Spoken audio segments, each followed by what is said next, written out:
ஐயனார் துணை சீரியலில் அடுத்து நடக்க போகிற நிகழ்வுகளை நாம் பார்க்கலாம். சேரனுக்கு விஷயம் தெரிஞ்சதுலேருந்து நம்ம கண்டிப்பாக அங்கே போகணும்னு சொல்லிட்டு கிளம்புறாங்க. அப்படி கிளம்பும்போது பாண்டியனுமே நானும் வரேன்னு சொல்லிட்டு கிளம்புறாங்க. நீ வந்தால் பெரியவங்க பேசும்போது ஏதாவது கை நீட்டுற மாதிரி பண்ணுவடா, தயவு செஞ்சு நீ வேண்டாம் அப்படின்னு சொல்கிறாங்க. பாண்டியனுமே அங்கே என்ன பிரச்சனை இருக்குன்னு தெரியாதுன்னே நானும் வரேன்னு சொல்லிட்டு கிளம்புறாங்க.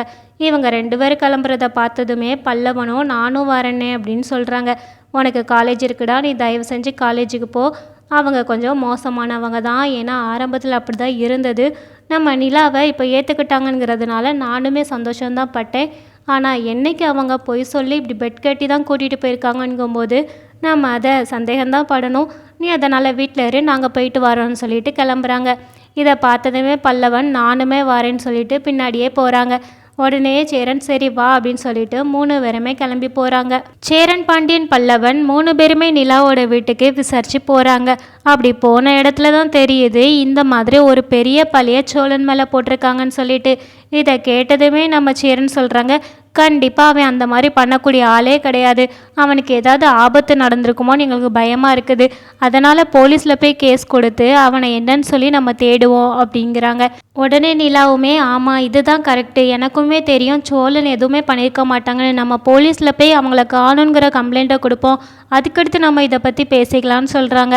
தாசும் மனோகரும் யோசிக்கிறாங்க, இப்படி போலீஸ்லன்னு சொல்லி போனால் இவங்களோட குட்டு வெளிப்பட்டுருமேன்னு சொல்லிட்டு எனக்கு தெரிஞ்ச போலீஸ்லலாம் நாங்கள் பேசிட்டோம், அவங்க சொல்லியிருக்காங்க விசாரிச்சு சொல்கிறேன்னு சொல்லிட்டு அது ஒரு பக்கம் இருக்கட்டும். நீங்கள் உங்கள் தம்பிக்கிட்ட பணத்தை எடுத்துகிட்டு நீ எங்கேயாவது போய் ஒளிஞ்சிக்கோ, நாங்கள் 3 பேருமே உன்னைய தேடுற மாதிரி போய் தேடிட்டு நாங்கள் அங்கே நடிக்கிறோன்னு சொல்லிட்டு கிளம்பி வந்தீங்களா அப்படின்னு சொல்லி தாஸ் கேட்குறாங்க.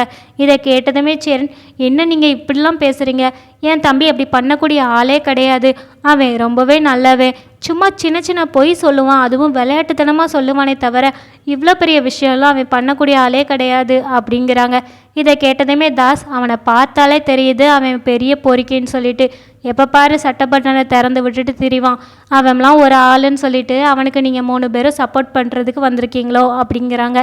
எனக்கு உங்கள் மேலே தான் சந்தேகமாக இருக்குது, ஏன்னா சோழன் இங்கே வரதுக்கு முன்னாடி எதுக்கு வரோம் என்ன பிரச்சனைங்கிறது எல்லாத்தையுமே எங்கிட்ட சொல்லிட்டான். அதே மாதிரியே இங்கே அவன் இருக்கும்போது நீங்கள் என்னென்ன கொடுமை பண்ணீங்கிறது எல்லாத்தையுமே என்கிட்ட சொல்லிட்டான் அப்படின்னு சொல்கிறாங்க. இதை கேட்டதுமே தாஸு, என்னது அப்படின்னா அவனுக்கு கொடுமை பண்ணிட்டோம், நாங்கள் அவனுக்கு தனியாக பிஸ்னஸ் வச்சு கூட கொடுக்கலான்னு சொல்லி தான் ஐடியா பண்ணிக்கிட்டு இருந்தோம், சரியா? உனக்கு தெரிஞ்ச மாதிரி நீ பேசாத, ஏன்னா இங்கே நிலா தானே இருக்கிறா, நிலா முன்னாடி நாங்கள் அவனை நல்லா தான் நடத்தினோம், நிலாக்கிட்டே வேணால் கேட்டுப்பாரு அப்படின்னு சொல்கிறாங்க.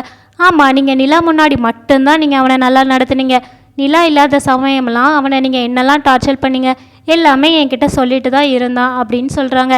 இதை கேட்டதுமே நிலா, என்ன சொல்கிறீங்க, என்ன ஆச்சு, அவங்க என்ன டார்ச்சர் பண்ணாங்க, இது எதுவுமே எனக்கு தெரியாதேன்னு சொல்லி கேட்குறாங்க. அப்போ தான் நம்ம பாண்டியன் சொல்கிறாங்க, இந்த மாதிரி 1 வாரத்தில் உங்களை சோழன்கிட்ட இருந்து பிரிச்சிடலான்னு சொல்லி பெட்டு கட்டி தான் உங்களை இங்கே கூட்டிகிட்டு வந்திருக்காங்க உங்கள் அப்பா, அதுக்கு உடந்தையாக இருந்தது உங்கள் அண்ணன் தாஸ் தான்.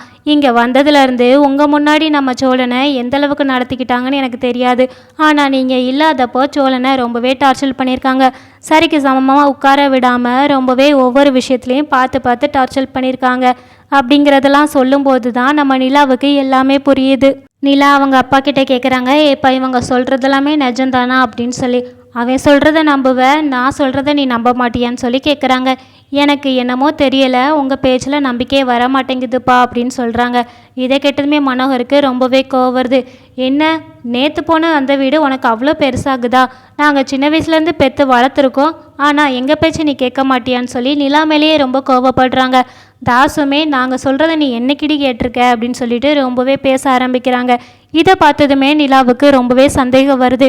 எனக்கு தெரிஞ்சு இப்போது எனக்குமே உங்கள் மேலே தான்ப்பா சந்தேகம் வருது, நீங்கள் சோழனை ஏதாவது பண்ணிட்டீங்களான்னு சொல்லி அவங்க அழுதுகிட்டே கேட்குறாங்க. இதை கேட்டதுமே மனோகர், அவனை நான் என்ன பண்ண போகிறேன் அப்படின்னு சொல்லிட்டு ஒரு மாதிரி நமட்டு சிரிப்போட சொல்கிறாங்க. பாண்டியன் சொல்கிறாங்க, நாங்கள் இப்போ தேவையில்லாமல் உங்ககிட்ட சண்டை போட்டு நேரத்தை வீணடிக்க விரும்பலை, நீங்கள் சோழனை எங்கே அனுப்பி வச்சிங்கன்னு சொல்லி அந்த அட்ரஸை கொடுங்க, நாங்கள் என்னன்னு போய் சோழனை தேடுறோன்னு சொல்கிறாங்க. இதை கேட்டதுமே தாஸ் ரொம்ப கோபத்தோட, என்ன நீங்களும் போய் அவனை தேடுற மாதிரி நீங்களே பின்னாடி எஸ்கேப் ஆகி போக போகிறீங்களா அப்படின்னு கேட்குறாங்க. நீங்களுமே என் கூட வாங்க, சோழனை போய் தேடுவோம், அவனுக்கு என்னாச்சின்னு தெரிஞ்சாதானே அந்த பையுமே எங்கே இருக்குன்னு தெரியும், அதனால் நீங்களுமே வாங்கன்னு சொல்லி பாண்டியன் சொல்கிறான். இதை கேட்டதுமே தாஸுக்கு ரொம்பவே கோவம் வருது. ஆமாம், நீங்கள் சொல்கிறது சரிதான், நேரம் ஆகுது, சோழனுக்கு ஏதாவது ஆகிட போகுதுன்னு சொல்லிட்டு எல்லாருமே சேர்ந்து தேடுறதுக்காக கிளம்பி போகிறாங்க. சேரன், பாண்டியன், நிலா, பல்லவன் 4 பேருமே சேர்ந்து தான் போகிறாங்க. அப்படி போய் ஒவ்வொரு இடமா தேடும்போது தான் அந்த வண்டி அங்கேயே நிற்கிறத கவனிக்கிறாங்க. இந்த வண்டியில் தான் சோழன் வந்தாங்கன்னு சொல்லி நிலா சொல்கிறாங்க. அப்படியாப்பா, அப்போ பக்கத்தில் எங்கேயாவது தான் இருப்பாங்களா இருக்கும், வா போய் பார்க்கலான்னு சொல்லி போய் தேடுறாங்க. அப்போ தான் வழியில் சோழனோட ஃபோன் கிடக்கிறத நிலா பார்க்குறாங்க. சோழனோட ஃபோன் இங்கே தான் இருக்குதுன்னொன்னே அவங்க ரொம்பவே அழுகிறாங்க. எங்கள் அப்பா ஒரு வேளை அவரை ஏதாவது பண்ணிடுவாரோன்னு சொல்லிட்டு ரொம்பவே அழுதுகிட்டே ஒவ்வொரு பக்கமும் தேடுறாங்க. மனோகரன் தாஸும் ஃபோன் பண்ணி அந்த அடியாளுக்கு நீ சோழனை தீர்த்து கட்டிடுன்னு சொல்லிட்டாங்க. உடனே அவங்க சோழனை கொலை பண்ண போகிறாங்க. அதே நேரம் அங்கே சேரன், பாண்டியன், பல்லவன், அது போக நிலா எல்லாருமே சேர்ந்து அந்த கட்டடத்துக்குள்ளே வந்துடுதாங்க. இந்த இடம் பார்க்கறதுக்கே இவ்வளோ வியடாக இருக்கே, ஒரு வேளை இங்கே ஏதாவது சோழன் இருப்பாங்களான்னு சொல்லிட்டு நிலா உள்ளே போய் தேடுறாங்க. நீ தனியாக போகாதன்னு சொல்லிட்டு சேரனுமே கூட துணைக்கு வராங்க. இப்படி எல்லாருமே சேர்ந்து தேடும்போது தான் அங்கே நிஜமாவே சோழனை கட்டி போட்டு வச்சிருக்கத பார்க்குறாங்க. பாண்டியனுக்கு அடிக்கிறதுக்கு சொல்லியே தர வேண்டாம், அடிக்கிறதுக்கு வர எல்லா அடியாட்களையுமே நம்ம பாண்டியன் உண்டு இல்லைன்னு சொல்லி அடித்து வெளுத்து கட்டுறாங்க. இதை பார்த்ததுமே பல்லவனுமே அவங்க பங்குக்கு 2 ஆளை அடிக்கிறாங்க. இப்படி எல்லாருமே எல்லாத்தையுமே சமாளிச்சுட்டு நேராக சோழன் கிட்ட போனதுமே சோழன் ரொம்பவே வருத்தத்தோட சேரனை கட்டிப்பிடிச்சு அழுகிறாங்க. இப்படி எல்லாரும் பேசிக்கிட்டு இருக்கும்போது உள்ள மனோகர் தாஸும் வராங்க. 2 பேரும் வந்ததுமே என்னடா ஒரு விஷயத்த முடிக்கச்சுன்னா சீக்கிரம் முடிக்க மாட்டிங்களா, எதுக்கு இவ்வளோ நேரம் எடுத்துக்கிடுதீங்கன்னு சொல்லி கேட்குறாங்க.